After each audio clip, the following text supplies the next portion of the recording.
I'm like, I was supposed to do a splash screen and I didn't. Well, what's up? I'm here. Oh no. How is everyone? No countdown. No, we're getting straight into it. I'm late. We can all look for a countdown if we'd like. We can look for the countdown. Hi, that's my chat.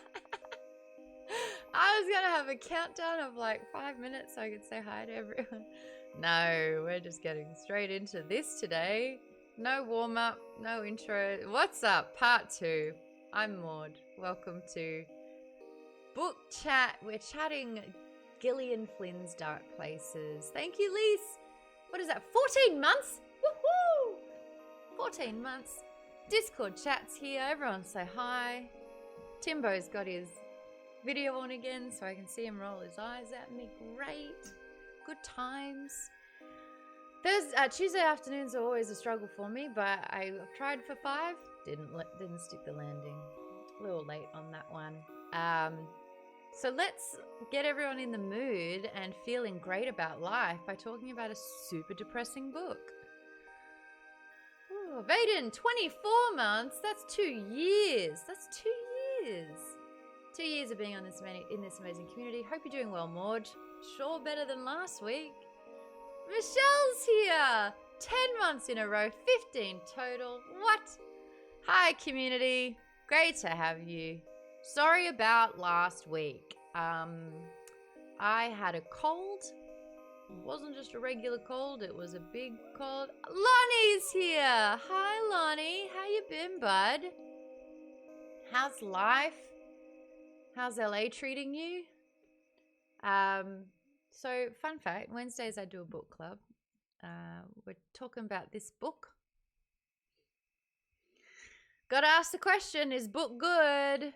Is book good? Oh, everyone's freaking out. I'm just catching up on reading. Everyone's like, where's Maude? Is she lost? Is she lost?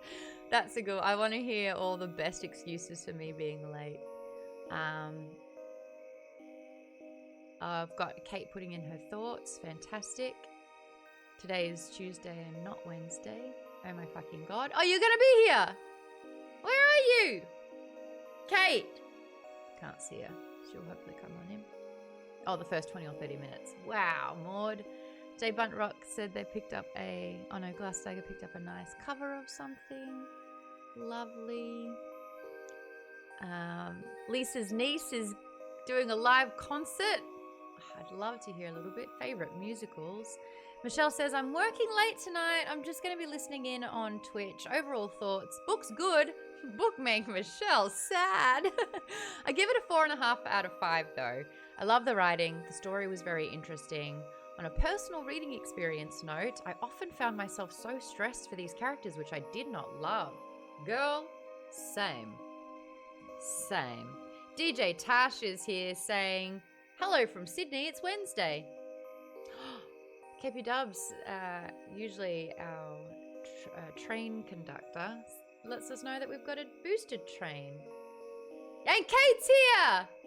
Kate, I was just reading out all your comments. I started a little bit late, so you've honestly not missed anything. How long have we been going for? 4 minutes. And it was mainly me being like the John Travolta meme where he's like, that's all. I mean, Lou's here.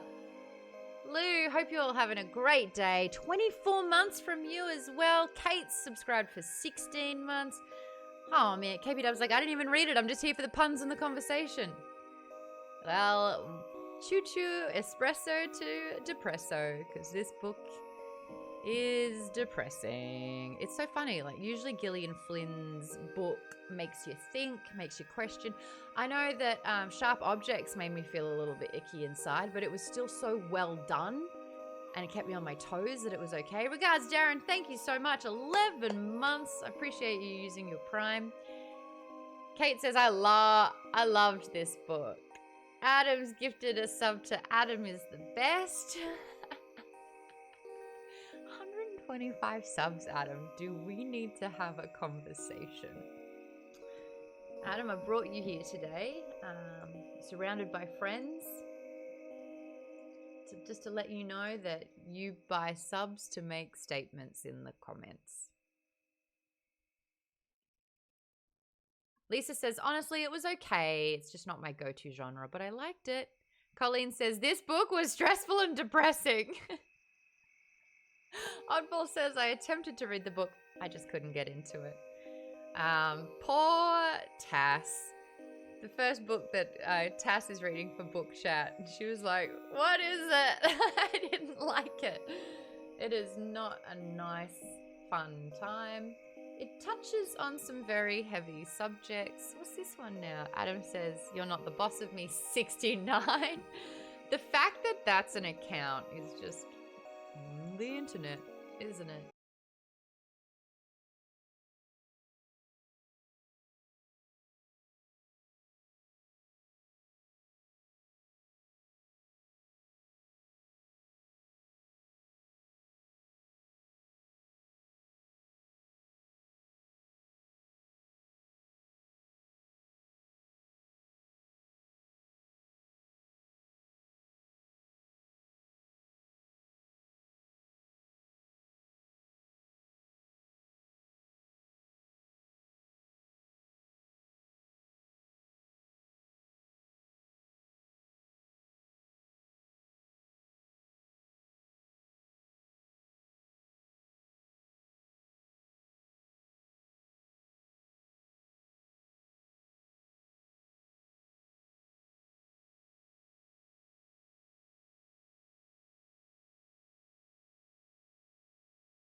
I mean, in terms of like, they're really neat metaphors and comparisons, and it was sort of like, I didn't mention this before, but she's obviously from Kansas, so she's kind of weaving in, besides the actual fact of the murders, the sort of the farm crisis, which she mentioned she did a ton of research in, which ends up being like a really big deal for what caused what, which is, and if anything, that could have been even more depressing, but I guess you got the sense. And then also it was a little bit of a love hate, maybe more of a hate letter, but maybe not that bad, to true crime, like the whole genre of it, right? With I think she over the top parodies true crime people with the Killer Convention and that club that kid is part of.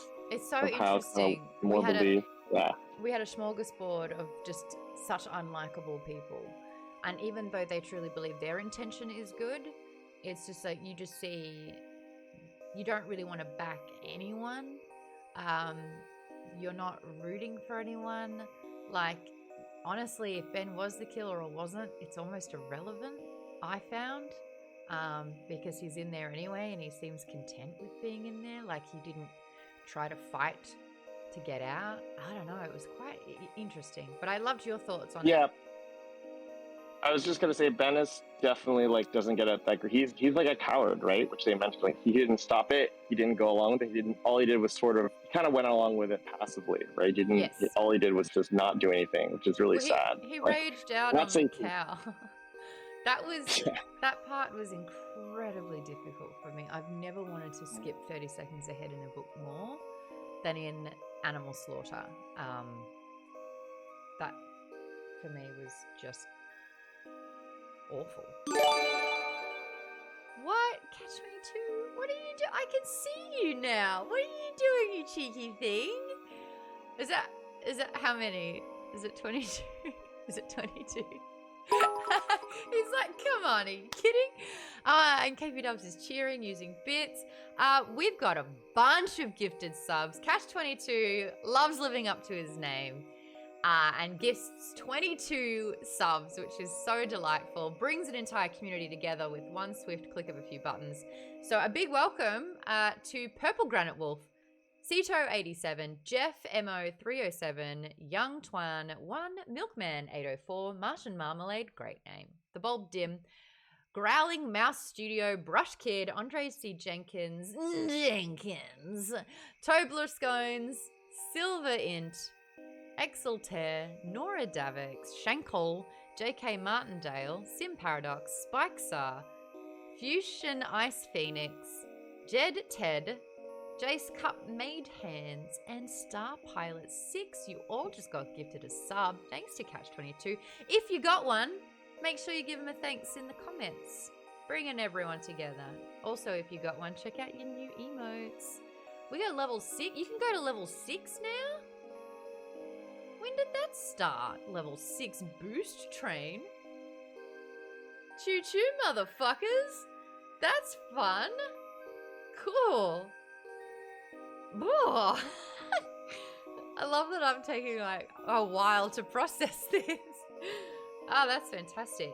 Thank you, KP Dubs, for the bits as well. 2265. What's the significance behind that? 2265. KP Dubs, you're in the chat. Hey, sorry, Maude. I didn't mean to derail your thought. Anything's better than talking about 3 kids slicing up animals. So thank you No for points that. for the pun. I got the pun. Oh, crushed. What was the pun? Derail.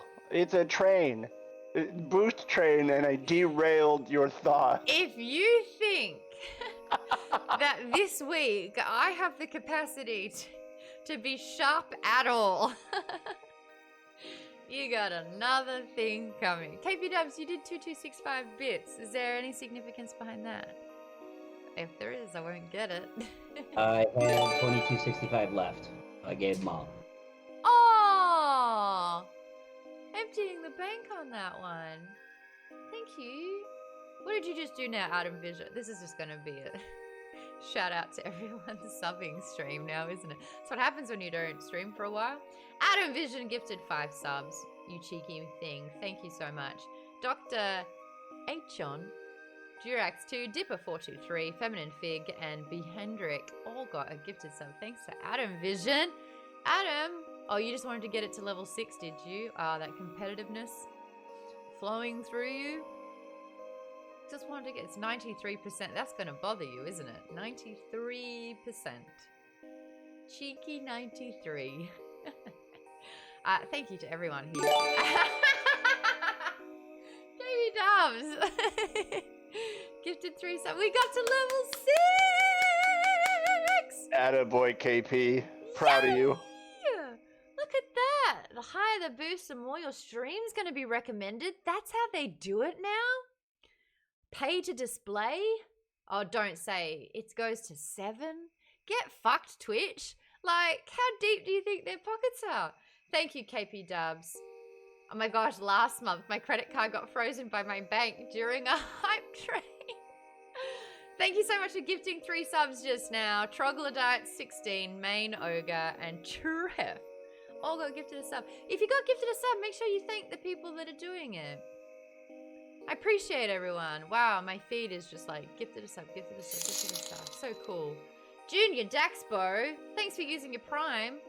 So I went to the doctor the other day and said, Doctor, at night in my bed I keep saying lines from the Lord of the Rings.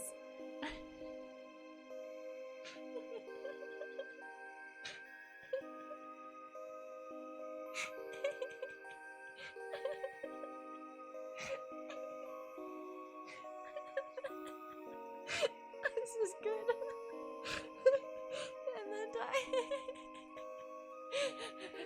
And the doctor said, that's okay.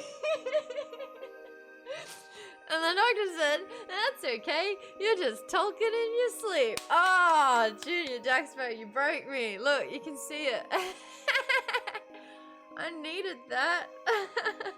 I needed that. That's great. Oh, man. That's exactly where you should be saying that joke. Tamesy says, I'm very glad I no longer work for Twitch, as I would have felt you get effed Twitch into the depths of my soul. I tell everyone to get fucked these days. It's all good. If you duck and weave enough, maybe you'll miss it. But if you're in this chat, you might not. Yeah, Junior Daxpo, that was fantastic. That was great. Good stuff. I'm all over the place. Durax2 thanked Adam Vision for the sub. Yay, community. Awesome. Hey, Tass, back to you. You said you liked the writing. What didn't you like?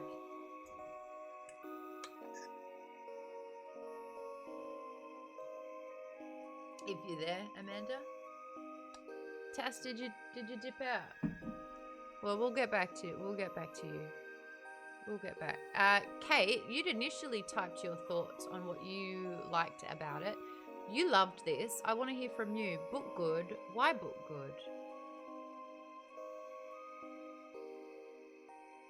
One of the things I really liked about it is that I said it in the chat, but none of these characters are like good people. I mean, except for maybe like Diane and not even Libby. Like, these are all messy, morally gray, screwed up characters, and it's really kind of an exercise in what is villainy and what's just humanity. What was the first word? Ulami?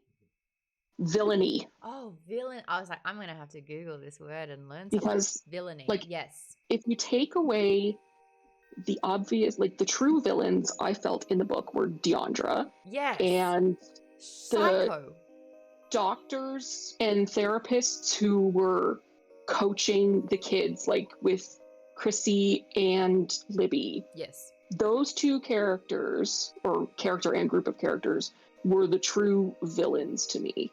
The other ones, it's like they're icky. Good people. Yeah, they're icky. Or obsessive, or like even Trey, like, I mean, he was killing the cows, but like, I mean, he was just being like an edgelord teenager. Like teenagers did that kind of stuff. Unfortunately, it's unfortunate, but it's true. The 80s were full of Satanist wannabe kids doing that kind of stuff. That's part of why that Satanism thing started. So I thought I'm not saying it's good. You're looking No. at me like I'm saying No, good, no, but but like it the happens. clinically, basically, like a sign of sociopathy and psychopathy was the hurting of animals. So You need to have more than one in the McDonald triad for it to be a serial killer. what are the other ones? But that's like a big indicator because, like, Yeah, if it you have is. a It's an capacity indicator of to it's an hurt, indicator of problems, but it's not an indicator of serial murder. no, The other two but are nuisance arson and bedwetting past the age that it should have stopped. that's so funny. My ex is that. And also brain injury is like the hidden fourth that makes it a square. He had a very weak bladder, apparently, but he kicked it. So who knows? Do you want- Maybe he killed someone. If I have a quick comment, Yeah. I think it is interesting how a lot of people accept that the angel, the hitman, the merciful get you out of your debt and kill you and scam thing is like good. I don't think that's that clear, because he clearly probably gets off killing people, and people do change their minds, as you can see, right? The woman's last thought. He is what they would call a missionary killer.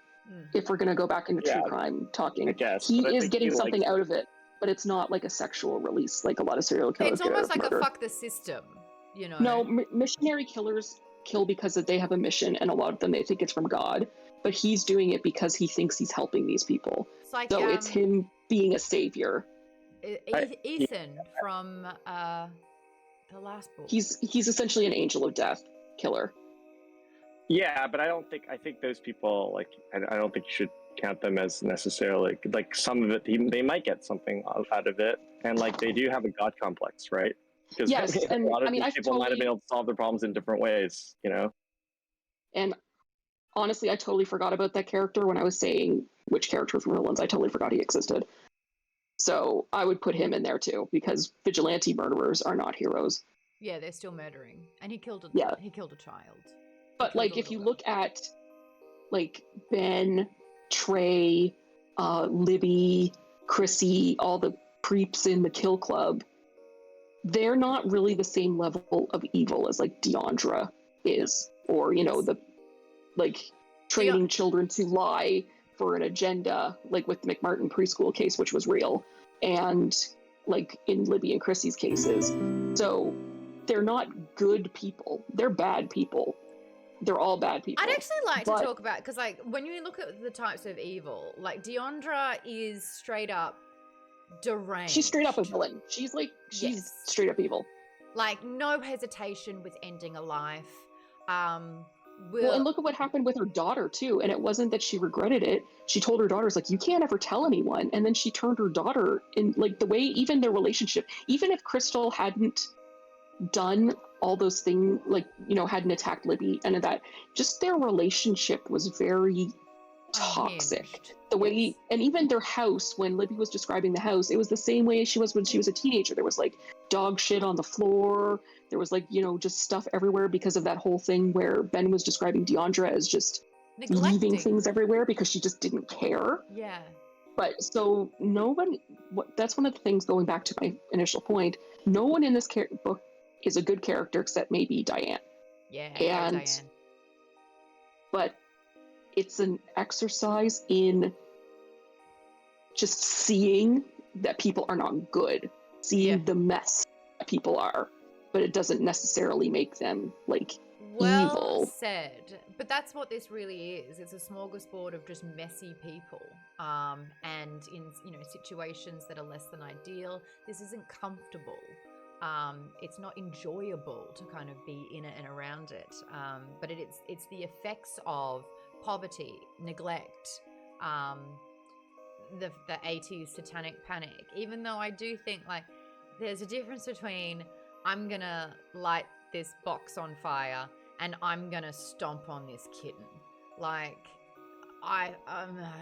mind you though, the other guy, what's his bloody name? Had the personality of a cardboard box. Present day Lionel, what's his name? Lyle. He committed arson. So as we look at sort of like the trifecta, he also had the capacity of one of those traits of a serial killer. So just to kind of talk about the two evils, Deandra, good lord evil, like evil, and let Ben take the fall for her, and had no shame or guilt or like she just has an like no capacity to care. Yes, Clip, thanks for the follow. And author Jamak, thanks for the follow as well. I see that you went hey in the comments. So yeah, the having a zero capacity to care about anything or anyone, sociopath.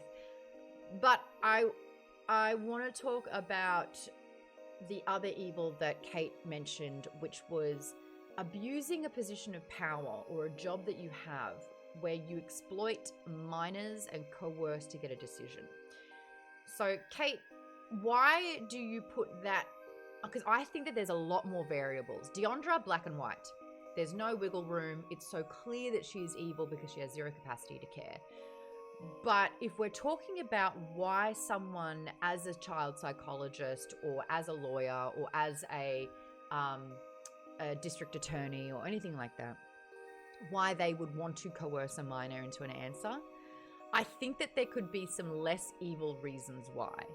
If you are lazy at your job and it was convenient to do it, is it it's almost like negligence in your job, but because it affects other people? It's more of a systematic thing because you see it a lot in not children too, but with adults, like mentally ill adults, where their psychiatrists will coerce a lot of things out of them because they see it as, it's almost the same sort of thing as the angel of debt guy, where they see themselves as this savior. But with the McMartin preschool case and like these types of cases that happen all the time with people who are mentally ill, they systematically think of their career. They think of being the one who like discovered this terrible satanic abuse at this thing. They're thinking of being published. They're thinking of, how they're going to be the forefront of academia. So it's self-serving. Yes, and even though they may not think of it as self-serving because they think I'm helping these children, but it's taking advantage of people who are vulnerable, because the same with mentally ill people, you don't technically, it's like a systematic thing to not believe children because they're children and children lie and they make things up, and which is true. I mean, kids do lie and make things up all the time, but there's this preconceived notion to not believe them. So you have to draw your own conclusion. You have to lead the witness. Like they say that a lot in like when you're like on the stand, like the lawyer will, get called out for if you try and ask leading questions, because people want approval, even adults do. So children, especially, because they think they get in trouble if they don't. Yes. So the fact that they were being coerced into this to be like, oh, you have to be a brave little girl kind of thing, instead of actually like listening to the kids and then doing a forensic examination after for what the kids said, instead of just taking the kids' comments as that's the only evidence they had. But it's not even their comments. So a great example of coercion is, this is what happened, isn't it? So all they have to do is say yes. And instead of saying, why don't you tell me what happened?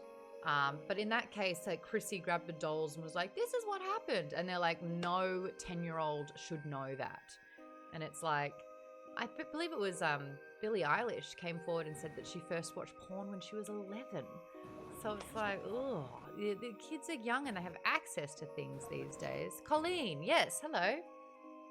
Yeah, I was living in Bakersfield at the time of the McMartin scandal, or whatever you call it. So I don't know about this. If you want to give like just a little brief background of what you know. Okay, it was a family-run preschool, and I'm not sure if someone suggested something might have been going on, and then the police, when they came to investigate, were not qualified to talk to the kids. But before they ever even got a psychologist in there, they were interviewing the kids. And so the kids were already getting some of these preconceived ideas and were being coached. And I think the DA at the time thought, yeah, this is going to be my ticket to fame and success, and and so what ended up happening is, because it was family based, some of those kids were coached with testimonies against like fathers and uncles.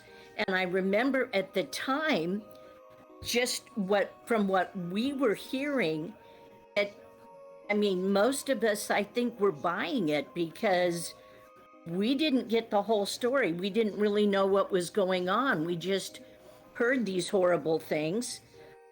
So those guys, yeah. So those guys ended up spending years in jail, in prison. And eventually the kids were old enough to recant that. And it started coming out that the interviewing process had been very skewed, that, it was done by people who were not qualified to do it.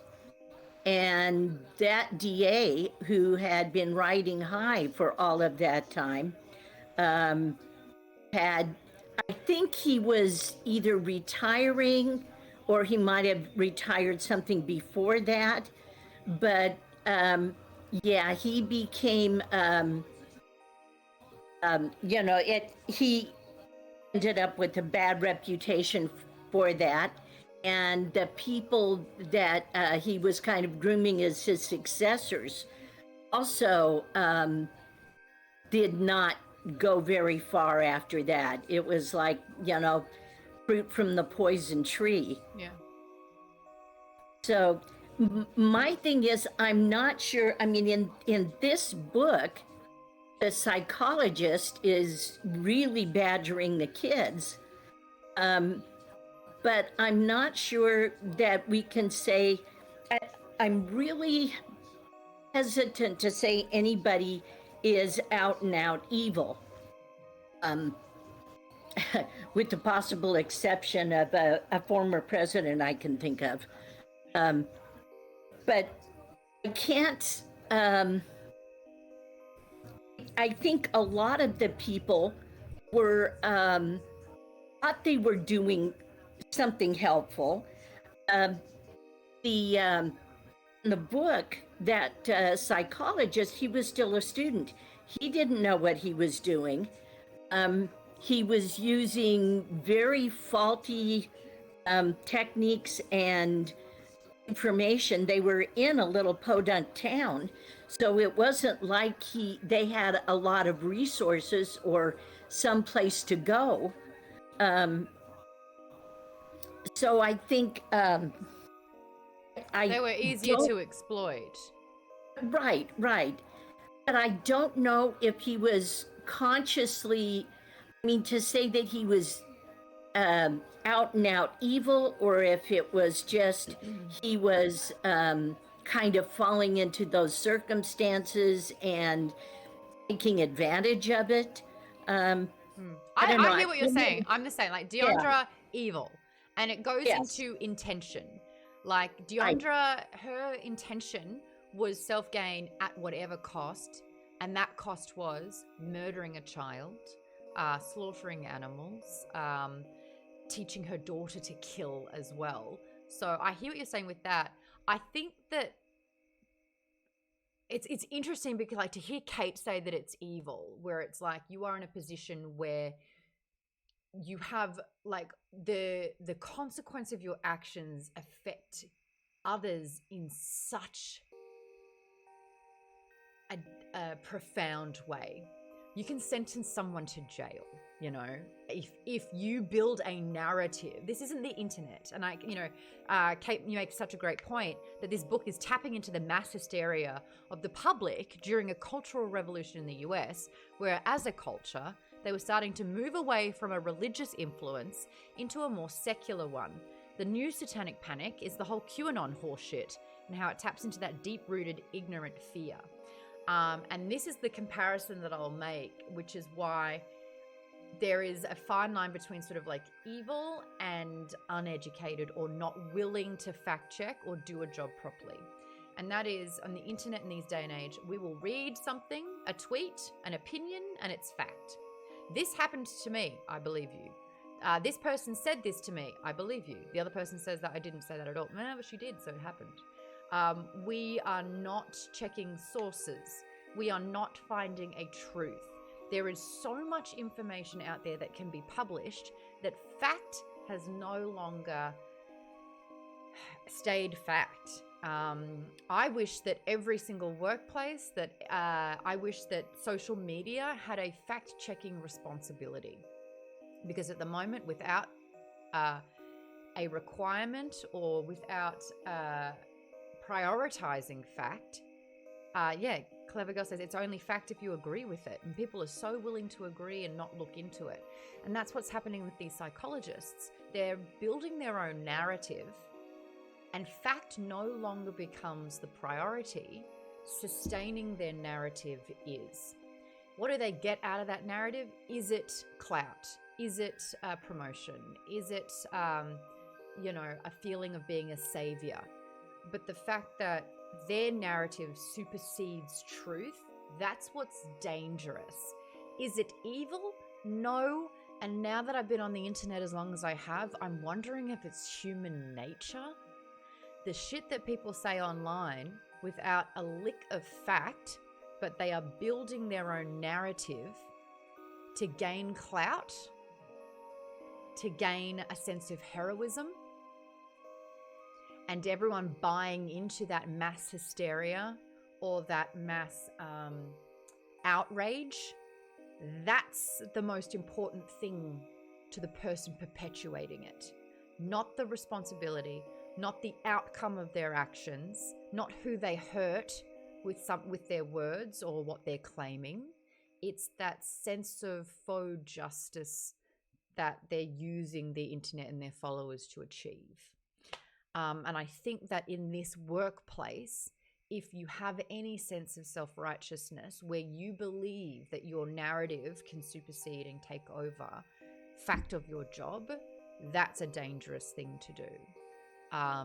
But I wonder if you can apply that to anything. If there's a teacher that has a QAnon headspace that's using time with impressionable students to kind of spew forth a conspiracy theory that these kids don't really know better and they're taking that home, or they're, applying that to their personality, that's an irresponsibility.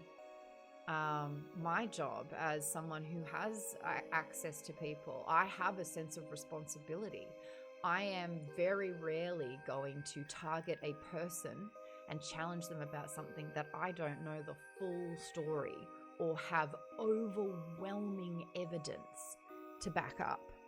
And I think, I don't know, the world's a fucking scary place. And I think the internet just made us a lot more privy to it. I'm just going to read the comments really quickly on that note, but Catch-22, I do see what you've said about Deondra. Kate has said, I look at the therapists in the same way that I look at drunk driving. You didn't mean to do it, but you still did. And you have to reap what you sow. And I think that that's the crucial part there, Kate. Whether you meant to do it. Intent is everything. Did you mean to hurt? Did you mean to do it? Deondra did. She meant to do that. She didn't care about the consequences. That was irrelevant to her. So she had no qualms making outrageous decisions because the consequences were irrelevant. And I think a drunk driver doesn't go, I'm going to run over someone and kill him tonight. They're like, my priority is me and having a good time, and responsibilities are not it.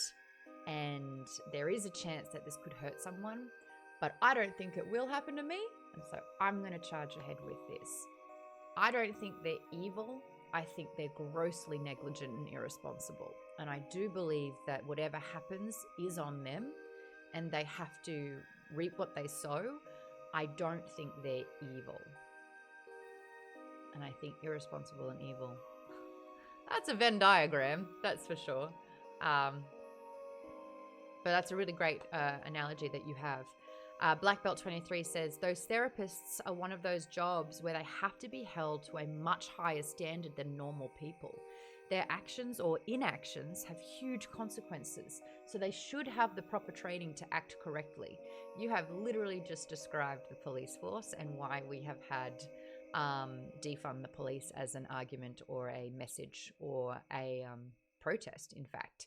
It is employing people that have far too much power and are not educated or not trained to the level that they should be, where they can enact that type of force.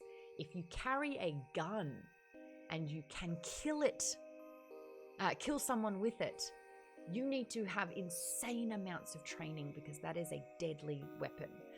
I will say, though, that as a police officer, you are going into dangerous situations all the time.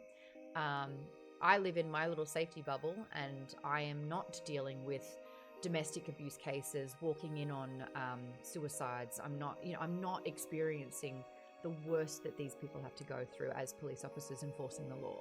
They are in incredibly dangerous situations, but that means even more so to have more education, to have more training, to be incredibly prepared for the unexpected, because that's likely going to happen. But being trigger happy or being green or having a weapon and being a little bit scared or thinking that the worst is going to happen, or having bias, prejudice, or racist thoughts or a mindset can make you pull the trigger a little bit more. Tamesu actually wants to make a quick legal point regarding training. I'd love to hear that. Yeah, sure. So I think your points about police are pretty much dead on. But I did want to mention something about the therapist, in that legally you are liable based on the standard of practice for the rest of your profession. And the thing about, oh wow, I'm hearing back. Sorry, I'm hearing my own voice. It's kind of like, but you. So basically, they look at the overall, like what everyone else is doing. And what's fascinating about the 1980s Satanic Panic is a little later there was something called recovery memory syndrome, where they got. Oh, you just cut out for a second. Start that sentence again. Still lost you. You're not muted, but you just whoop. Can you hear me now? Yes. So after the Satanic Panic was something called the recovered memory syndrome, where recovered memory syndrome. Please let me talk. Yeah, I got you. Oh wait, hold on. I can hear you. Right. I think I have some random. Just let me make sure. Recovered memory syndrome. Yep. Where the psychologists, I think people know about this. No, not you, but I meant the. Yeah, I meant the. Yeah. So basically, at that time, none of the right. So the standard would have been what everyone in the profession thought. So if everybody's wrong, no single person would be liable, because the best knowledge of the profession supported something that was bullshit, right? Because it turned out that recovered memory syndrome was bullshit, usually. I'm not sure I understand. So something happened, but the therapists as a whole, the board, all the leading people making decisions declared it to be true, even though it wasn't. Yeah. Yeah, so sorry, I know I had Twitch on. Apologies, I should just have Discord on and not have reverberating. There was, for about 5 or 6 years, this idea that you could hypnotize kids and like get them to come up with suppressed trauma, and so a lot of parents, just like that school case, went to prison or went through hell because this idea that they might have been abused through some little tells that they were pulled up through recovered memories. But it turned out this was mostly junk. Right. And that the psychologists were trying too hard to basically they didn't realize how suggestible kids were. Got it. But I don't think the defense would be, the legal defense if you tried to sue anyone or arrest anyone was trial. That was trial and error. Yeah, it was like. Well, it was also the best science of the profession, right? That would be the legal defense, that I went with the best science of the profession, therefore I'm not liable, right? Because that's what the predominant psychologist thought was good science. Got it. So, but if there's like one specific therapist that is, causing issues, and it's not across the board. So it's not a new technique that they're on the whole trying out experimentally. Yeah, I hear what you're saying with that. Yeah, it could be that everyone saw, and I mean that's the criticism about police is that the training and standards should be higher across the board. Yeah. Right. Yeah. You know, that's sorry about that. I know. No, that's it's a really interesting thing that you've brought up as well, because it's like the police force is obviously like one part of it, but the implications of being a therapist. I mean, I've heard stories of having to make complaints about therapists that have either done techniques that were harmful or have overstepped boundaries, have problematic relationships with their clients, and that there is a thorough investigation for those, and it can lead to loss of license, where you can no longer train as a therapist.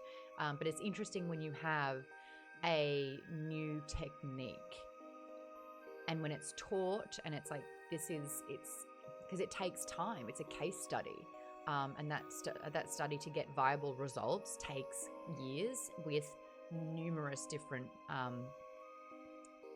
case studies that people that you have to test it out on.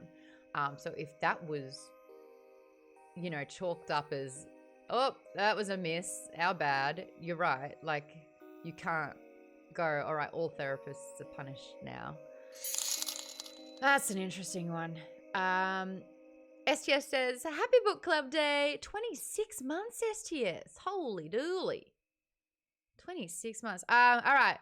Back to, oh no, I've got a comment from Michelle that I'm going to read out. Situations are also often always so much more complicated than a simple thing evil or thing good determination. Absolutely, yeah. Many folks always want to boil things down to a binary answer, but life is so complex and full of contradictions. Many truths exist at the same time, and context matters. I think that this book really shows that complexity in life. I agree. It's, perfect storm of things. Chrissy wanted to feel like she was validated by her parents, and she had influence on her friends, and therefore they went way more further than they thought that they would ever go with this. And then seeing where she is now, still committed to the lie, because she'd made her bed and she recognized how many people it had hurt. So she had to convince herself that it was true, so she wasn't the bad person. I agree, though. Intent, I think that's truly what it is. It's the intent behind things. And I have a conversation a lot because I am Australian, and I had to learn a lot about America's history. And there's different types of racism in our countries, very, very different types of racism. And I had to learn about America's racism for the first time being here. And it's so funny. Someone said ignorance is not an excuse. And I was like, ignorance is exactly the excuse. Preferred ignorance or staying ignorant is the problem. But if you don't know, you can't be expected to know. Like, someone can't say to me, how come you don't know what it was like to live in America in the 90s? Because I didn't live here. And it's like, I have a real problem, and this is a bit of a far left situation, where it's like there's no grace to learn. It's, this is what it is. How did you not know? I've never heard this before. Well, that's your problem. Fuck you. Can't believe you didn't know that. And it's like, that's the worst thing to do, because if you punish someone for not knowing, the last thing they're going to do is want to learn. I am such an advocate of the most powerful ally we have is someone willing to learn. I don't know. That was a tangent somewhere else. Kate said, I'd be very curious to see how Magda and the other gross Kill Club women would feel about Ben knowing that he went to jail to save a woman that he had had a child with, and he has her porn pseudonym tattooed on his arm. Would they put him on an even bigger pedestal because he sacrificed himself for the horrible woman that he loved? Or would they turn their back on him because he's now unavailable to them and now no longer pure, as in their image of him? That is a great thing. But it's like so funny where it's like, just because they didn't know the whole truth, they would punish him for having a truth, if that makes sense. There's an example at the moment. I will be very generic with it, but let's say that there is an on-camera personality that uses sort of sexuality to creating a community where desire is a big part of it. But it turns out maybe that they're in a relationship. They didn't disclose that and they weren't upfront with it.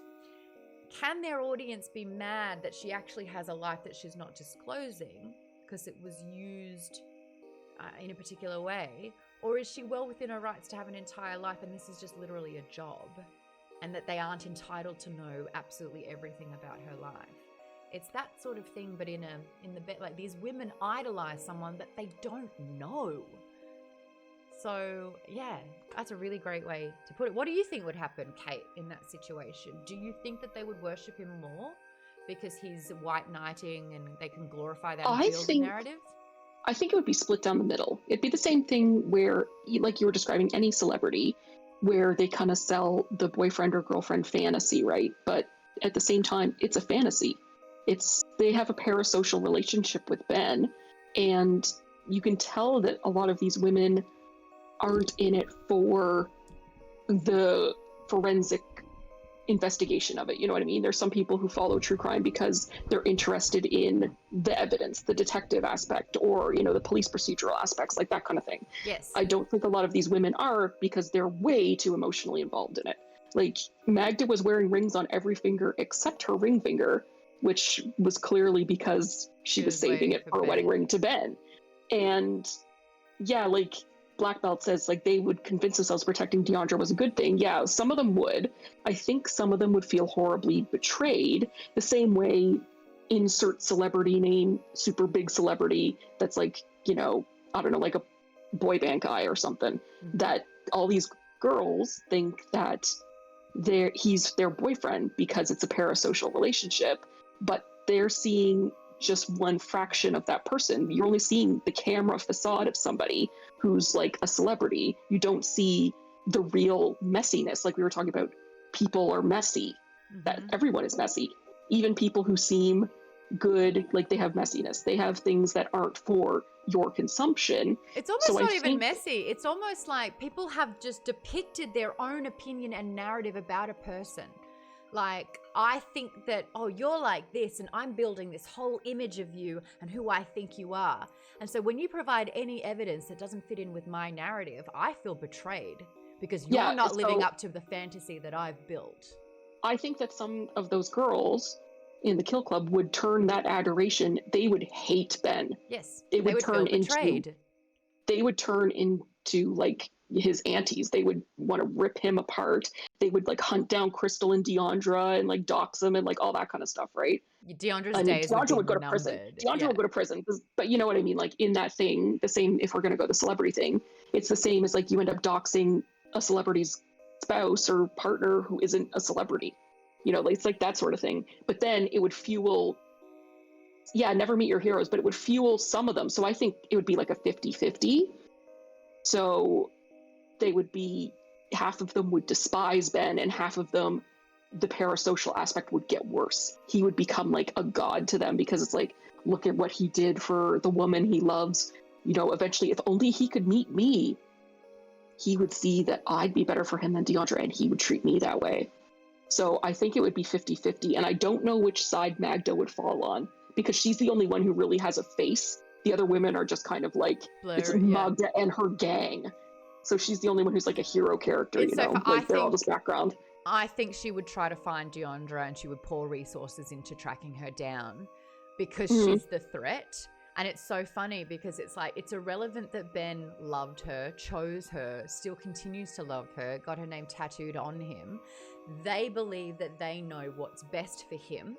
And even though every action that he's ever displayed says that he chooses Deandra the whole way through, they would want to destroy her, the woman he loves, to protect him, even though by hurting her, it's hurting him. Does that make sense? It makes sense in my head. Oh, you don't even know if Ben really loves Deandra. How much of it is she told me to do it and I'm just complicit? And how much of it is guilt? You can see how like he just cannot stand up to her. He can't argue with her. I mean, she's a narcissist, and she's like, you wouldn't be able to argue with her anyway. Narcissist, but sociopath. Ben just like you could see him almost being like hunched over in the corner. He's like the image of that trope of the browbeaten husband who's just like, yes, dear, and he has like, I don't even know if he really likes Deandra, but it's like, she has my kid, you know, It's we're the together. right thing to do. She told me the it's right what thing needs to do. happen. I guess I love her because, you know, we've been together. I'm doing this thing for her. So he's just like kind of going with the flow of it. He's just kind of like, well, I guess whatever. And he just has no tools to stand up to this woman. Because at he all. had no father figure, because mum's trying to keep them all afloat while there's farm, while dealing with depression. Oh my god, yeah. Yeah, this is the thing. Like, there's not one thing that makes you who you are. It's a multitude of things. Which is why... Oh, yes. Could I try to give a probably very high level of difficulty?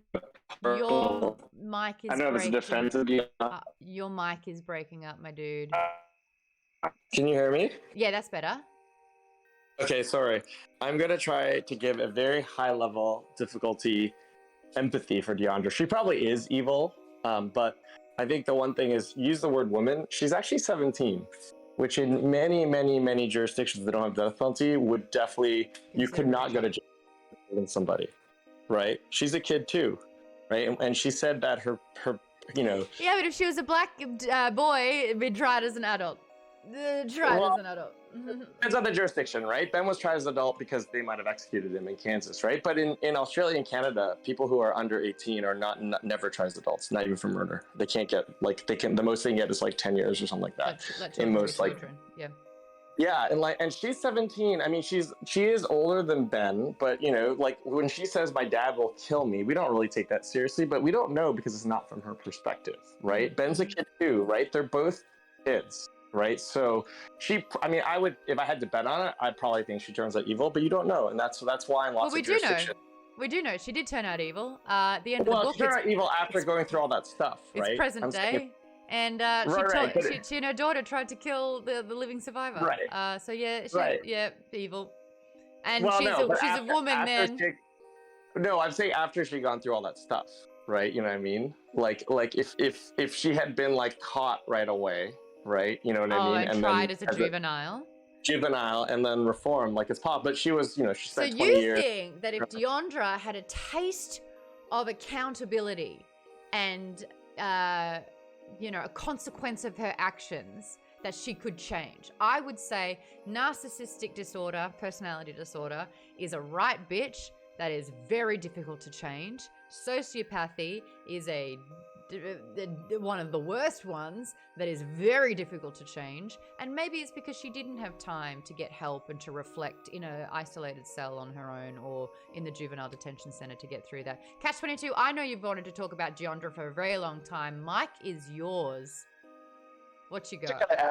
Just to kind of add on to what you were saying, I don't think, at least in the beginning, I don't think that Deandra was inherently evil. I agree that she had narcissistic personality disorders and such, but I think her biggest thing was neglect. 100%. She's a byproduct of her surroundings. Yeah, absolutely. So I don't think she was evil. Certainly the things she did can be viewed that way. Well, no one's born evil. No, but it goes to that nature versus nurture thing, and she absolutely had none of the nurture. Exactly. Right, and so she just kind of did what she thought she should be doing, and clearly she was getting that nurture from Ben, and so she was manipulative in that, but she was getting that from Ben, which is why she allowed him to stick around. And then I think because it was a very vicious circle, because she was allowing Ben to stick around because Ben was providing that nurture for her.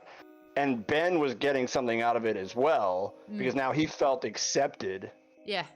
He didn't even like intimacy, but it made him feel like more of a man, or like there's validation there. Yeah. Right. And then, you know, at the end of the book, when Deandra ends up being the one that ultimately killed his little sister, I think that was just her completely just out of hand. Like she was high as a kite. And what did they she even was drunk, take? probably.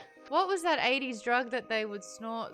It was probably cocaine or meth or something No, crazy. I looked it up. I looked it Yeah. up. It's a crazy Latin American thing or something. You should look it up. The devil's whatever. It's just like Yeah. rare. Yeah, look it up. It's crazy. It's like Because psycho- there's like psycho- this. It would be a psychotic. Yeah, there are some drugs that can make you hallucinate, or there was one called not recently, but about 10 years ago that hit the market that was called like Meow Meow, and people would like chop off fingers and not even realize that they'd done it. So it's like there's a drug that can absolutely shut down sort of like sensories, nerves, or something in your brain. Like there's drugs that make you think you can fly, so you jump off a building. This is not a recreational drug.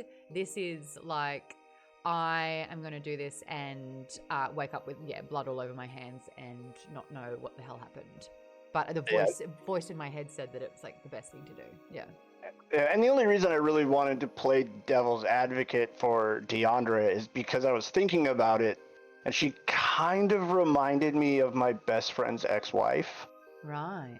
And so I was like, I actually know a person that's kind of like Deandra, sans all the killing and the drug use. But just, a byproduct of absolute neglect as a Yeah. child that had to grow up really, really quickly, that didn't experience any accountability or responsibility, and so consequence be damned. And she was, and she kind of lost control. If the focus was ever not on her, she got real mad, right? And things of that nature. So it's like, I don't know that, like I said, I don't know that she was evil. I just think she was a product of that neglect, and she was trying to find something to fill that. And then turned evil.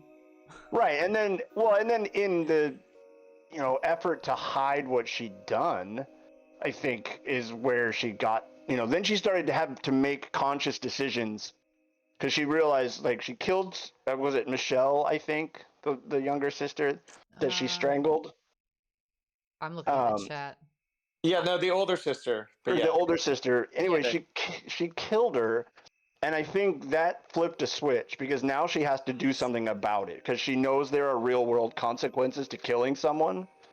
And I think that's when she goes kind of off the deep end, and she starts painting the walls in blood, and like going above and beyond what the Angel of Mercy killer guy did, where he just kind of, now he's cutting up the bodies, or, Deandra's cutting up the bodies to make more blood, to make it look like a Satan ritual, and like blah, blah, blah, blah, blah. And then she hits the road, But and they go on the I run, want to and you stop you never right see her now. again. If you kill someone and it's regret, remorse, under duress, do you have the cognizance to be able to then say, unless you had prior intent, to cover up your tracks, to make it look like someone else? Or do you freak out and run and you're like, oh my God, what did I do? What did I do?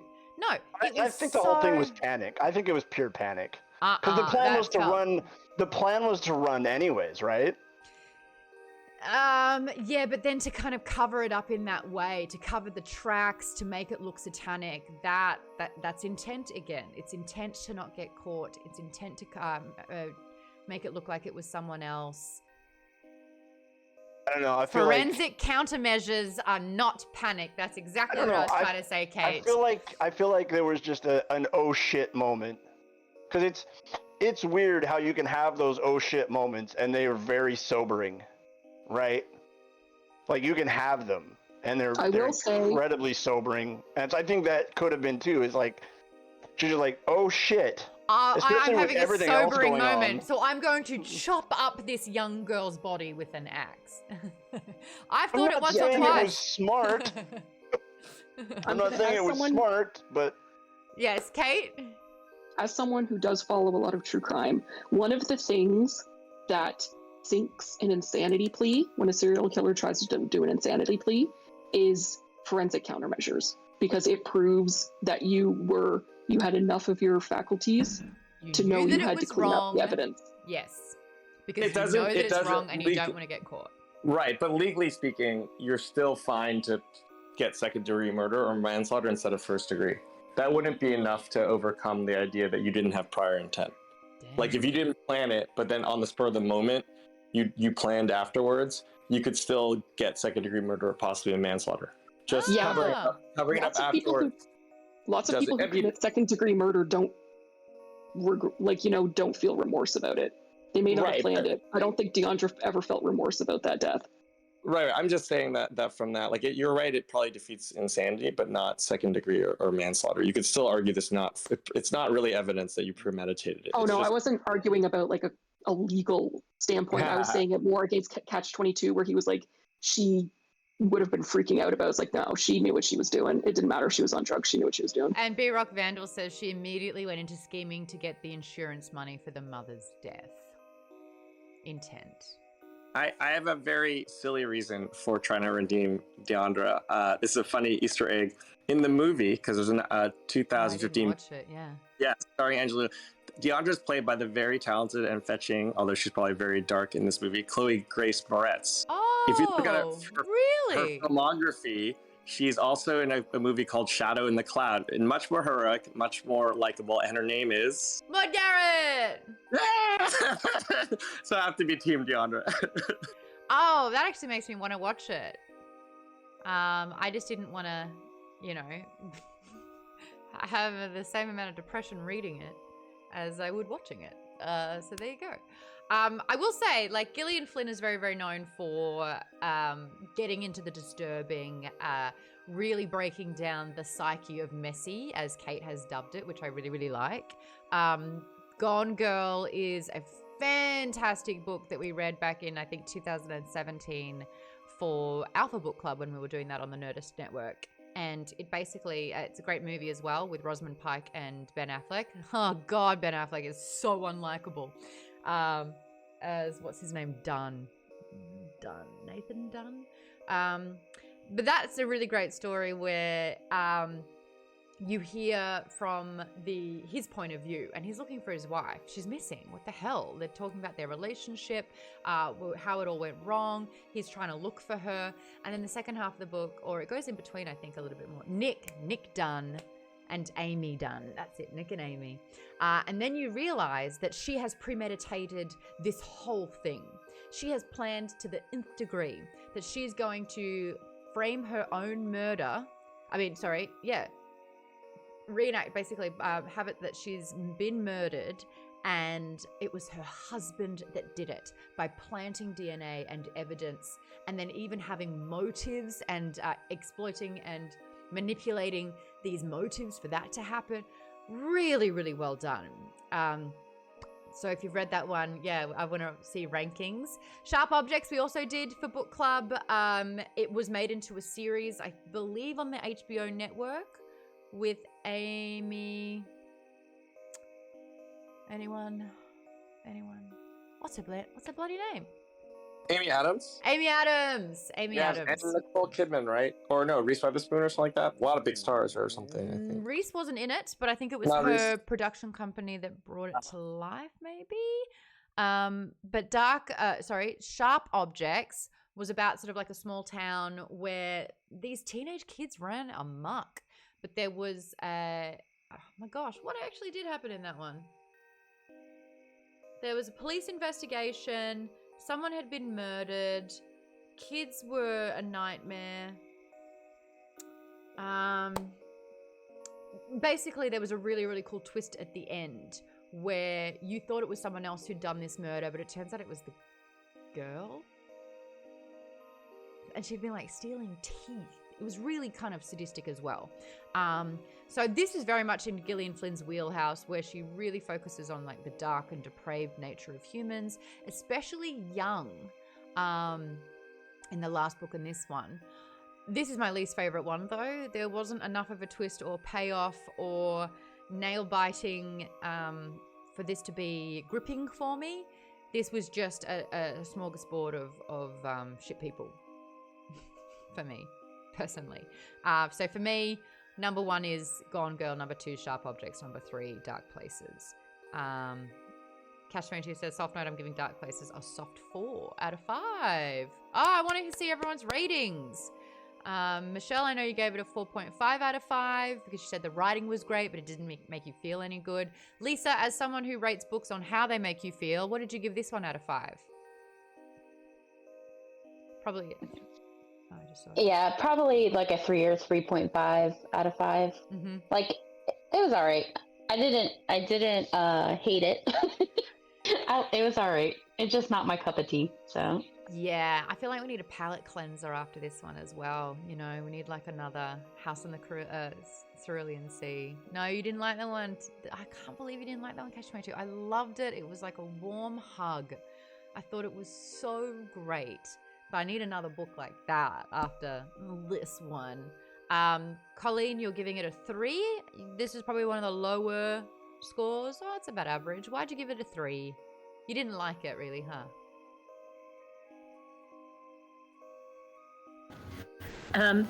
The writing was okay. The writing I thought was actually very well done. But yeah, it was a hard book to read. I didn't really like anybody in the book. I felt some sympathy for Patty, I think it is, the mom. Yeah. Oh my God. And yeah. But people just weren't very likable in this book. And yeah, I could use a palate cleanser after this too. Yeah. Well, it's Something Wicked This Way Comes, which I've read the first half of already, which is, again, not fun. No, not fun, but it's a little easier read for me so far. True. Something Wicked This Way Comes, if I could say it as a sensation, is Willy Wonka when they're on the boat ride. And then it gets faster and faster, and he like kind of reads out that poetry, and you're just like, what the fuck is going on? And the lights and the slideshow, and you're like, that's what this book feels like to me so far. Also, I haven't been focusing too much. My brain's moosh, so I'm getting what I'm getting. Catch 22, what did you give it? You said a soft 4. Why a soft 4?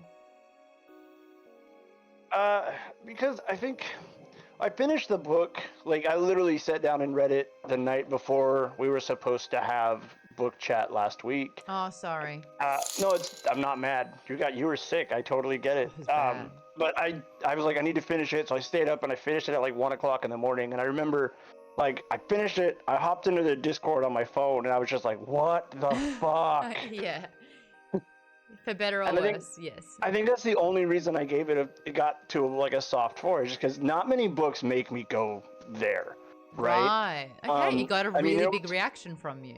Yeah, there was a moment in this book where I was like reading it, trying to finish it, and it might have been the whole cow scene, and just the way. And I wasn't a fan of the writing style at all.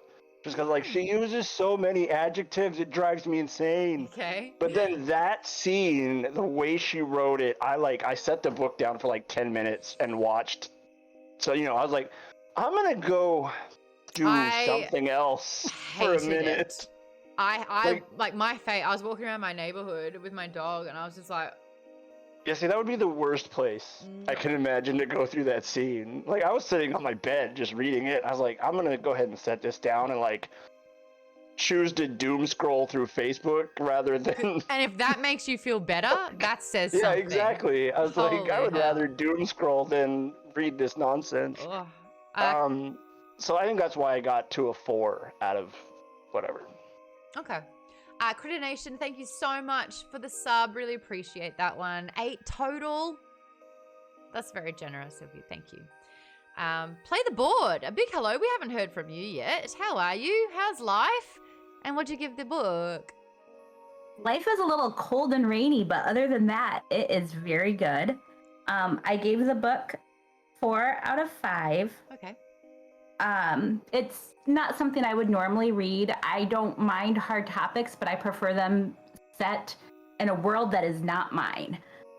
So that's always, I just don't read this kind of stuff. Yes, you've just totally made me realize, because it's bringing a reality that I don't want to know about directly under my nose. Yes, well said. There were some things I liked about it. I did think it was well written. Yes. I couldn't find any compassion for the parents in this book. We just don't know enough about why Runner and Patty and DeAndre's parents aren't showing up for these kids. and it makes me see them as sort of villains, that they are not showing up for their children. And I liked how, in their own way, Ben and Deandra are showing up for Crystal. It's really messed up, but they have put something together to try to give that kid things that they didn't have. Wow. They're better parents than what they got, and they've killed. Wow. Don't you thought Patty really tried, though? I felt really bad for Patty. She was just trapped by the perfect storm. I think she really tried, and she was a good person. And I But think she was getting there, and then Ben with the rumors, and then needing a lawyer. And she's just like, I cannot afford it, and I want to give him every chance that he can. That was just I agree. devastating. I think Patty was like deep in a depression hole, and she was trying to climb out of it. And then the whole Just Ben getting- situation was just the camel, the straw on the camel. So I think I must have missed something with Patty's decision making, or it's just overlooked in the book. No, it's really subtly done the way that it happens. She kind of makes a phone call. She's talking to that kind of sleazy guy, the shark loner. Yeah. And then he's like, I've got a one. guy for you. And then that was kind of handled in a really vague way. But because they'd mentioned the Angel of Debt previously, it was like supposed to be a twist. But for me, it was just like, oh. That isn't what I think I missed. I missed, how is Patty sure she didn't abandon her children to Runner? I think she'd given up on him because he was such a deadbeat. Runner's biggest problem was he was an addict. But he was showing... legally, he's dad, and if there was all the money insurance would have gone to to be in him. charge of. No, because she can write her will however she wants. She doesn't have to give the money to him. She can write her will it to her children. You don't have to give.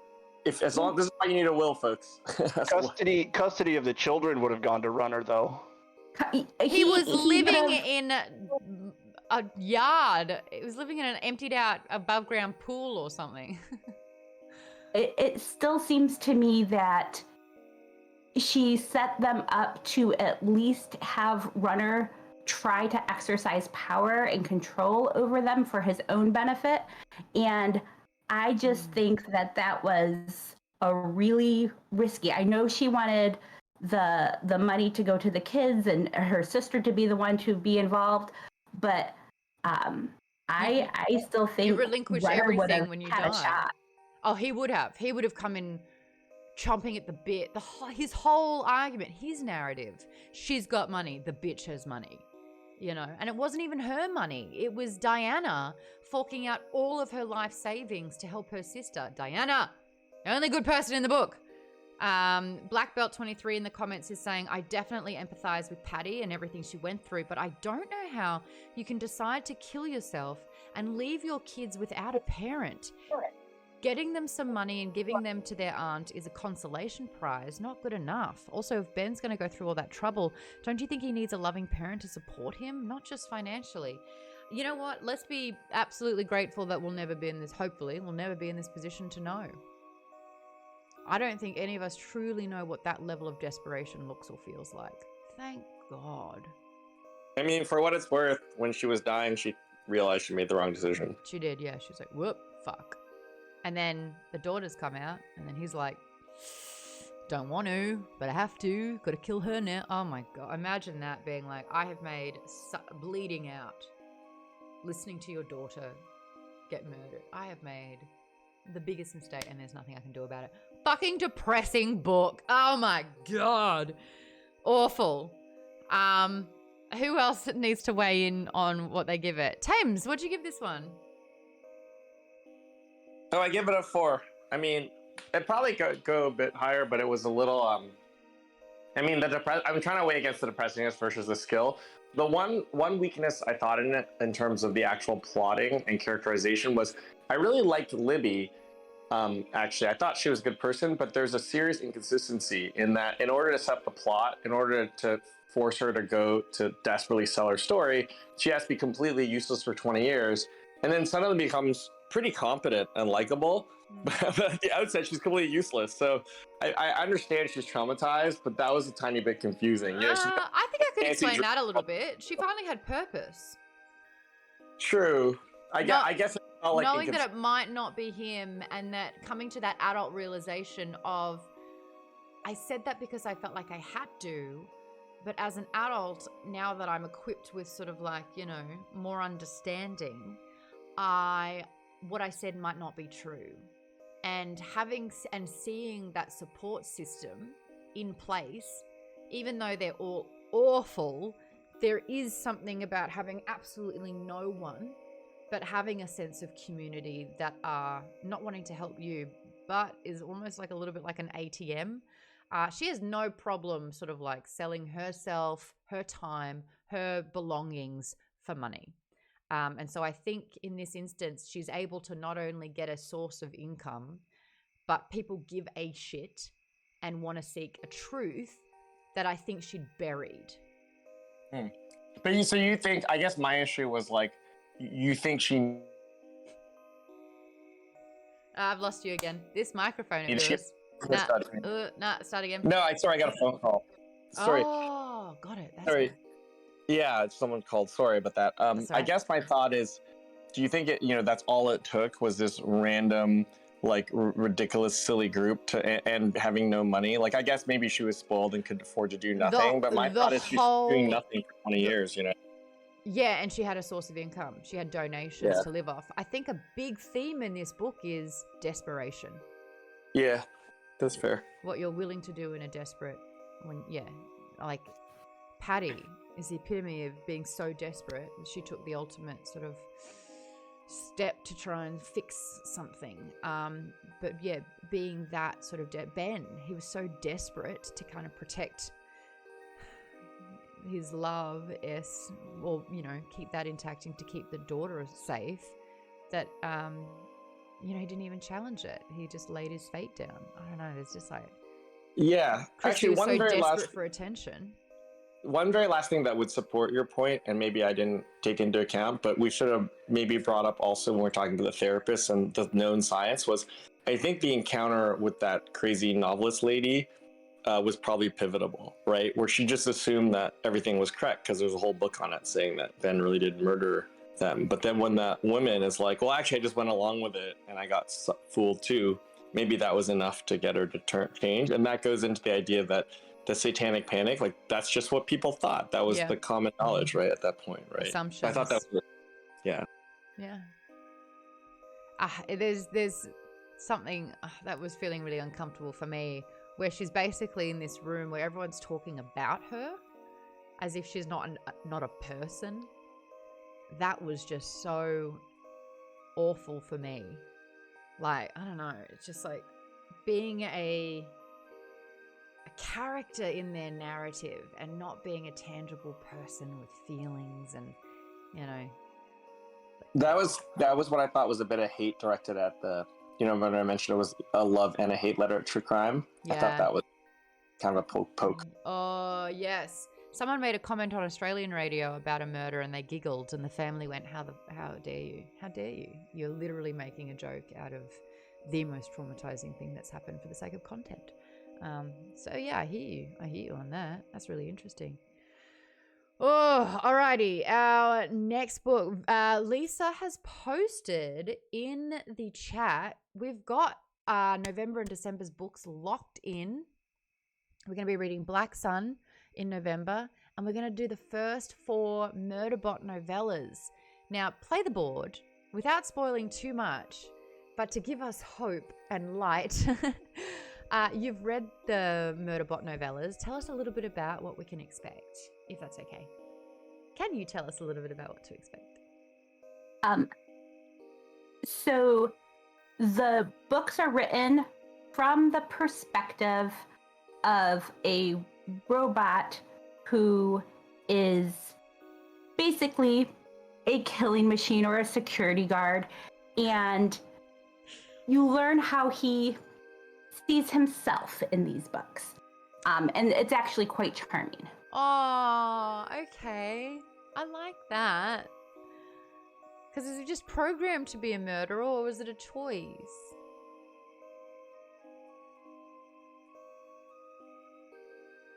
Oh. I don't want to give too much away. It becomes Okay. Being a murderer is part of his programming. And murderer is not really what he is. He's a security bot of or a soldier of some sort. Okay. My favorite evil robot, HK-47, from one of my favorite video games, Knights of the Old Republic. He calls humans meatbags. He's the sassiest evil robot who still manages to be so endearing. That's my favorite one. I'm going back to what Vaden just said about Dark Places. I wasn't a fan of Libby, but I loved how her tendency to steal ended with her getting the evidence needed to prove that Deandra was involved with the murder. Yeah, really convenient. It was funny though, because she stole a lot, but this time it actually worked. And the fact that DNA, so that was what was quite interesting. When you think you got away with it, but the advancements in technology when it comes to DNA and evidence, like she would have just been shitting bricks. And I was like, good. I'm glad it wasn't easy for her. I'm glad she, every sort of like few years was like, maybe my time's up now. Maybe it's up now. Colleen says, wasn't there a droid in Star Wars that kind of had that arc? Killer robot that turned good in Star Wars? In an actual Star... I know that in Solo, the droid wanted some sort of union. Better working conditions. Thought that was quite cute. I hated that droid. It's like when Hermione started vouching for better treatment of the house elves in Hogwarts. It's like, no, they know their place. They're grateful. Oh, in The Mandalorian. Which one's the robot in The Mandalorian? The IG droid that they sent to kill Mandalorian and then ended up saving him later. Oh, the one voiced by Taika Waititi? I think so, yeah. Yeah, fun times. HK-87. Oh, the HK machines. I liked the Fleabag droid in Solo. I like Phoebe Waller-Bridge. Waller-Bridge? Waller-Bridge. Is it Waller-Bridge? Maybe it is. I don't know if I'll say that, but anyway, what were you saying? That was my Fleabag reference. Ha ha ha. Are we getting more of that show? Hope so. I liked Fleabag. I love breaking the fourth wall. And then when Sexy Priest saw it, he's like, what were you doing just then? Oh, such good writing. I love it. I don't want to keep talking about Dark Places. Does anyone want to talk about anything else? Come on. Just not the book. I mean, before Ed, I was Pick saying... a topic. I'll go off on anything. I don't care. Oh, Thames is in. What were you talking about, Thames? Oh, I said when we were waiting for you to come, I started gushing about how much I love Rings of Power and how I love your Discord mod because it helped me love it, and your amp, which took me half an hour to figure out. But oh, I know, it's so good. There was a lot of moving parts to make that work. I was surprised how many people figured it out, to be honest. All right, so you're loving Rings of Power. I thought episode 6 was the best. I thought that was not enough star power to kind of give that the gravitas that we needed. And I thought, like, sometimes because of the big epic scale of it with the music and the costume and the way that they're acting, it felt a little bit like a stage play. But if you don't know enough about them, it just looks like bad acting. Oh. We must do this at this particular time, or else the thing will happen. We're in a TV show. That's right. I think I've been overly entranced by Galadriel, maybe. I'm glad you are. I think she's miscast So I'm glad you're digging that. Oh, really? You don't like Oh, Maude? I think she's painfully miscast and cannot carry the weight of that character personally. Really? Yeah. Okay, I'm so curious why. I think she's incredible, but I'm curious why you don't like her. It's not that I don't like her. I think she's absolutely fantastic. I just don't think she's a great Gladriel. Gladriel has this commanding presence, and that can come with height, that can come with body confidence, that can come with not waddling when they walk. You know, it's just the little things. But there is a presence about a person that has a commanding nature, and I don't think she possesses it. But that doesn't mean she's a bad person or a bad actor. I think she's got very big shoes to fill. She's got to fill size 10 shoes with a 7 foot, you know? I mean, I think she basically does that, except with the asterisk that it's a young Gladriel. Right? And I love hearing that. I think that that's great because it means that the show can last. I also think that if you're going to do 54 or something $million per episode, then you'll want to spend that money on really good writing and showrunners that have done showrunning before instead of for the first time. If you got all that money, the more money you spend, the more expectations there are, the more you want to do it right. No room for risk. Well, I mean, I was gonna say that actually, like it's kind of almost like admirable a bit because they spent like about almost $1 billion with a bunch of people that are fairly new. You know, they're trying some new stuff here. They're taking, you know, they're trying hard, I think. And even if it didn't work out the way they would like, they did actually put effort into like bringing new people and have a different experience than people expected. So I kind of yeah, but sometimes you can tell that they're green. So I think if you're going to spend money, spend it on like at least a couple of people who are just going to bring it with experience and with their name and with that. Like, I mean, great examples, House of the Dragon. Like, we don't really, Emma Darcy, I feel, is a relatively new-ish face. Olivia, what's her bloody name? Cook.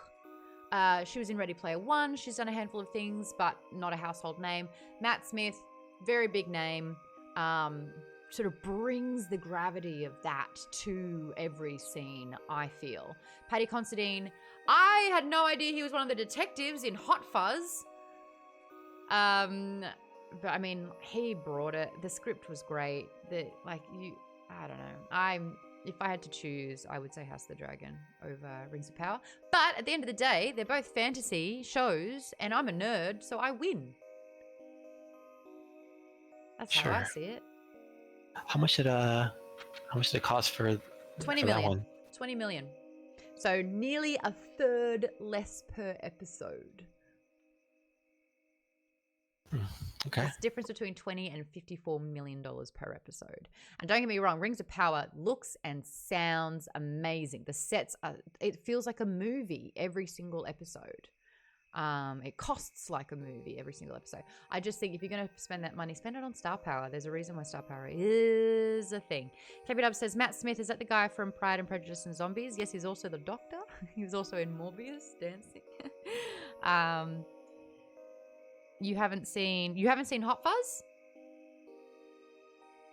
Oh, it's so good. Do yourself a favor. No, I haven't seen House of the Dragon. Oh, get onto it. Or Rings of Power.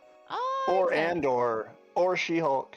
That's why I said my nerd card is gonna get revoked because I'm behind on like everything. Intent is the most important part. Do you intend to watch any of them? I'm definitely going to watch Andor. I might watch House of the Dragon. I gotta finish Game of Thrones. I never finished it. No, you don't have to finish it. Where'd you get up to? Like season 3. Okay, you have to at least watch till season 6, I think. 5 or 6. So, yeah. so I have to get further into Game of Thrones. I didn't finish it because I was in college. So, did you get to the end of season 3? I don't remember, Maude. Then you didn't, because you would remember a particular red wedding. Yeah, I don't think I got there. Okay, then get the fuck back into that series, Fronto. Okay. I'm gonna have to start. It's been so long. I'm gonna have to start over with season 1. You are. It's not the worst thing in the world. I mean, I one of the staff members at James Corden had to watch the entire 7 seasons over a weekend. Did it? ouch. Yeah. My problem is with shows like that is I have to have time to like sit down and watch it because I can't just have it on in the background or I'll No. miss something that's important. 100%. Yeah. And I don't have the time to sit down and watch like an hour long episode or 2 hour long or whatever. You know what I mean? An hour a night. So I got a lot of stuff going on. Oh, see, that doesn't make you a nerd. Us nerds have lots of time.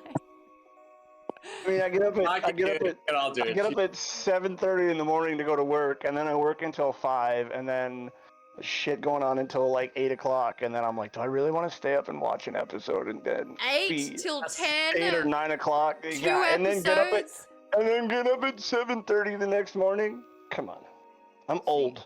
I can't do that. So 10 till 7:30 is 9.5 hours of sleep. Yeah, but I don't sleep. Like I go to bed and then I lay awake until 1. Okay, Cash, be honest. How much of that time do you spend watching sports? Okay, fair. Well, it's hockey season, so at least No, it's 2 stop. hours How do watching you- hockey. How do you mute someone? Oh, cold. Mute. Cold. There it is. Can you share the story quickly about why someone from James Corden's crew had to watch the entirety of Game of Thrones in one weekend? I don't know why. I don't know. He was forced to do it. And it was really funny content. And I told you, you're muted. I did it. Unless you Too can bad promise James Corden me. is garbage. Wait, did Kat say he doesn't like Rings of Power? No, I'm watching him lip read. I love Rings of Power. Oh, okay, that's interesting. You get 10 I- minutes for I sportsmanlike hate conduct. sport. I like sports too. I But hate sport. Why are you saying that? Tim, why do you Don't keep saying give you me- hate please don't. sport? Why do you keep saying you hate sport? That's weird. Maude, that's a great point, by the way. I didn't, I heard some murmuring with the showrunners. I didn't realize they'd only been like associate writers. First time. I didn't realize the first time. But one thing I think that the money, besides the gorgeous scenery of the cities, I love the music. I've been Oh, listening. Bear McCreary. just- Mwah, mwah, mwah. It's stunning. Stunning music. No argument from me there. It looks and sounds wonderful. Just the script could be... script, more star power, pacing issues, but everything else I actually really like. But I'm also not like, oh, it's trendy to not like the show. There are criticisms. But I also think it's really important to note that Rotten Tomatoes has given it an 85% criticism. So 85%, so it's actually fresh. And the audience score was about 38. So anytime there's that much of a discrepancy, trolls are at work. Trolls in the dungeon. Thought you ought to know. And I think that, as soon as some people make racist issues, it's kind of blanketed. You can't say anything bad now because it's been tied to racism, and therefore criticism is like a little bit more murky. Ugh. Having an opinion on the internet is scary as well. Do you mind if I ask why? I actually like the pacing a lot, like better than the Peter Jackson movies. I'm curious why you don't like it, because I suppose it's like slow. The Peter Jackson movies don't have good pacing. Yeah, no, they're terrible. Yeah, holy shit. Could have been an email, God. Pacing issues, I think it's because character development, I think. We are centric around one known character, and I think Gladriel is tent-poling everything. She's the only thing that we're focused on. It's her story, and she's trying to drive not only what's happening with her. We don't have too much time with the elves, so it's really her with the humans. That we don't have that sort of pivotal character in the Half-Foots and the Elves Junction. Although the elves, it's just sort of like Elrond's story, so it's all about him as well. And I guess it's all about Nori. My God, the Half-Foot moments were my least favorite. I loved anything that Elrond and Durin were doing together. That was fun. We're getting into spoiler territory, though, especially for people that haven't seen it at all. Lisa says, are you watching any of the new vampire shows, or is it just me? I heard Interview with the Vampire is really great. Someone sold me on that recently, saying that it's kind of taking Anne Rice's universe that she's built with all Interview with the Vampire, and then it's kind of challenging social norms through this fictional lens, which I thought was really, really interesting. So I will give it a go for sure, especially because Grey Worm from Game of Thrones, you would have met him by halfway through season 3, I think. No, season 4. Season 3 she buys the army. I've only watched the first episode of that so far, and I really enjoyed it.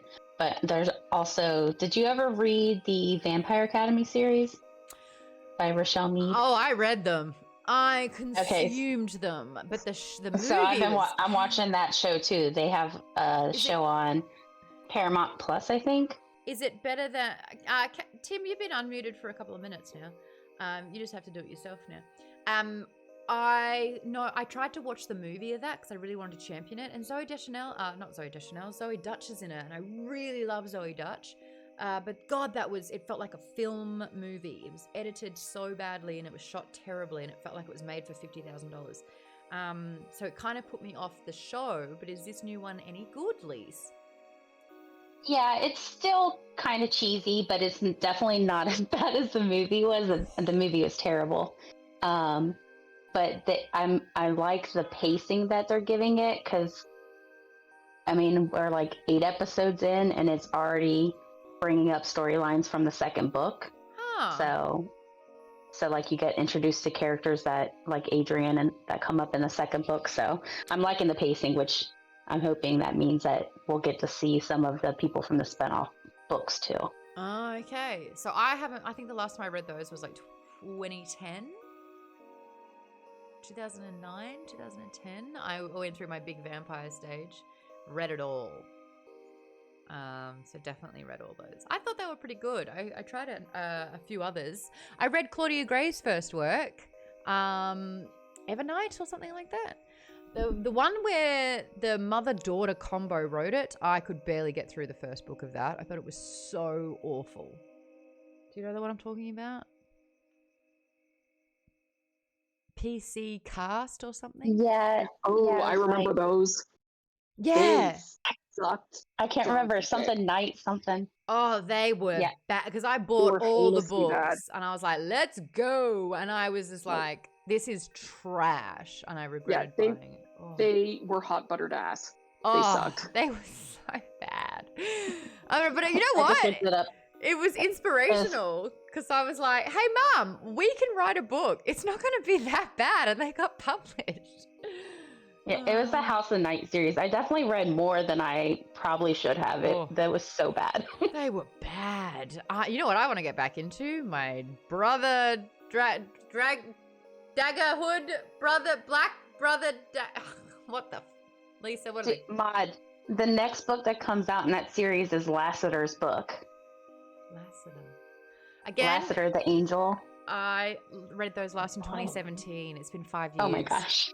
Lassiter I was all about Hollywood. What's his name again?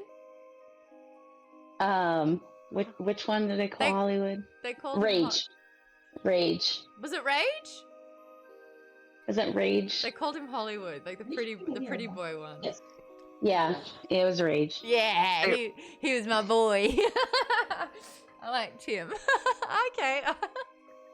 What series were you making fun of that was bad that you said? I missed the name. Oh, House of Night. House of Night. It was like PC Cast or something like that. It was a mother-daughter duo, and they read like they were like 12-year-old girls spewing. Oh my god. That's how I remember it. It like really put a memory on me, because I read that in like 2009 and I'm still irked by it. Wow, that is 13 years of disdain. Oh, how exciting. I would describe the dialogue from Wheel of Time in the same way. So I gave up after Really? I liked Wheel of Time. The teenage characters felt like they were like 90210, but with swords and magic. They annoyed me I so disagree completely. together. Wow, man, that's so funny. Yeah, you and I, we have very different brains. I'm sorry. I just thought it was I mean, the world is obviously amazing. I just thought the dialogue between the characters is not well written. That's all. Yeah, interesting.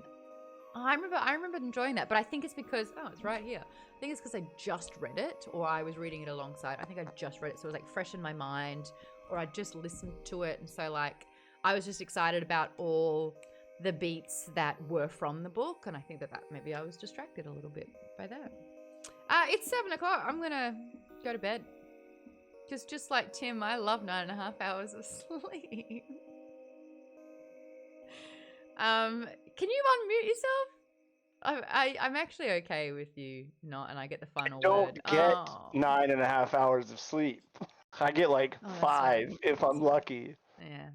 I got this thing where Because it's like no matter insomnia what. is a bitch. Also, like the last week and a half is actually hurt to sleep because I cracked my ribs playing football. See, this is just supporting my argument about sport, isn't it? No, I'm just old and out of shape, and I shouldn't have gone and played football. You for real cracked ribs.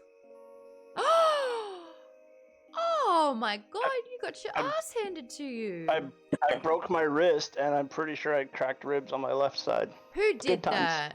Who did that? I did. Oh. Well, I ate shit and landed really hard. Landed right on my wrist. you've only got yourself to blame. Did I blame anyone? I didn't blame anyone. No, but I felt like that was like something that you had to say, so I said it.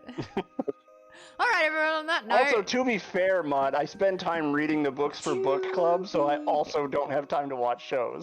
True. I do. I put stuff on your plate with the. So if we had a TV chat instead of a book chat, I would make sure to watch all these shows. Oh, okay. Good to know. Good to know. I'll make Catch-22 feel better. I haven't watched any Rings of Power. I haven't watched any Andor. I am watching House of Dragon though, but my thing isn't because I'm too busy or watching sports. It's because my brain doesn't work. I need more explanation on that. It doesn't make sense, or you can't concentrate, or I have to be able to concentrate on it because, like, if I'm not in a good brain space, I can't pay attention to anything. So I mean, I have that listening like, to the book. watching things I find hard. I got no idea what's happening in Something Music This Way Comes. I'm like 30% registering this shit. So I'm going to have to listen to a bunch tomorrow to kind of figure out what's going on. But yeah, confession, I'm going to be faking it tomorrow. No. It's not just you. Like, it's very confusing. Like I think it's one of those books you kind of have to read because even though the voice actor is doing a really good job, I think. Is he? I think so. I mean, at least he's doing the voices and everything. I think I like him, but it's so hard to understand what's going on based on the writing style. Like, it's extremely confusing. Okay, good, because like I would kind of drift off and then come back and be like, no, what? Huh? Who's doing what now? There's someone in the water. The old guy's a baby. I don't know. I'm only 10 pages in, but whoever hates adjectives is not going to have a good time with this. I actually quite like his descriptive words. Some of them I like make his sense. writing. Yeah. I hate Will. Please, we don't want to do it. Yeah, he's like the nightmare fodder. No one believes me, but I swear it's true. Yeah. It's Something Wicked is Bradbury, right? Yes. I'm a little bit bored too, Lise. I'm a little bit bored. I actually as well. like Bradbury, so. Oh, that's good. Actually, he wrote one of my favorite books. Oh. We have to read up to chapter 30, everyone. Read up to chapter 30. I would love to raid. Who do we think we want to raid tonight? Any suggestions?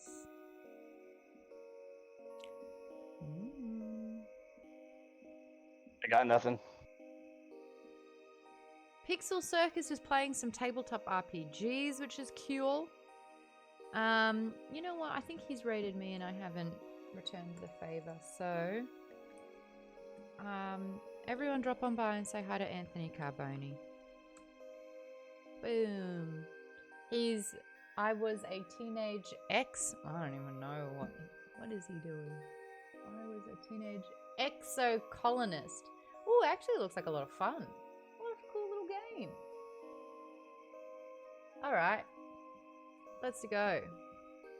Thanks for putting up with me, guys. Gosh, you can tell the difference between when I'm switched on and when I've been sick, huh?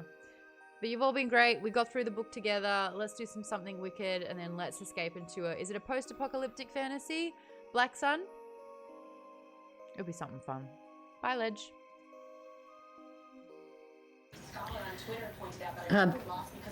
Black Sun takes place in a like a Mesoamerican pre-Columbian situation. Oh, okay. Okay, that'll be good. I've heard really good things about it, and it's been on my TBR for a while. Okay, I'm gonna, if you're all here, I'm gonna chat through a couple of TBRs for 2023. Now, these are books that I've had for a while, and I don't know if they're gonna be great, but I've heard really good things, and I just want accountability to get through a series. Last year, we did Brandon Sanderson with Mistborn.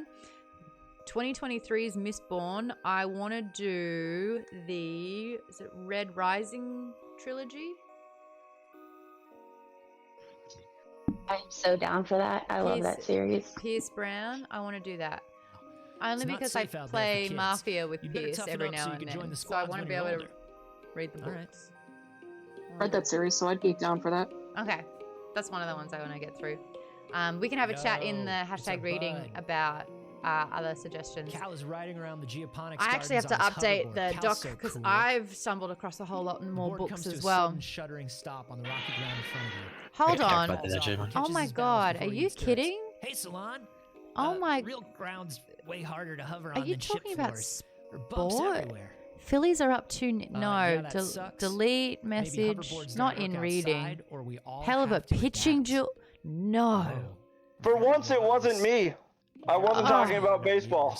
I have to say, you are... Stop! No! Like Stop that. talking about... I like going wise beyond our About years. What do y'all sport. think? 1, 2, or 3? Oh my god, I made you a channel and what do you want from me? I still can't It's get like a past how golden good this game rule. is.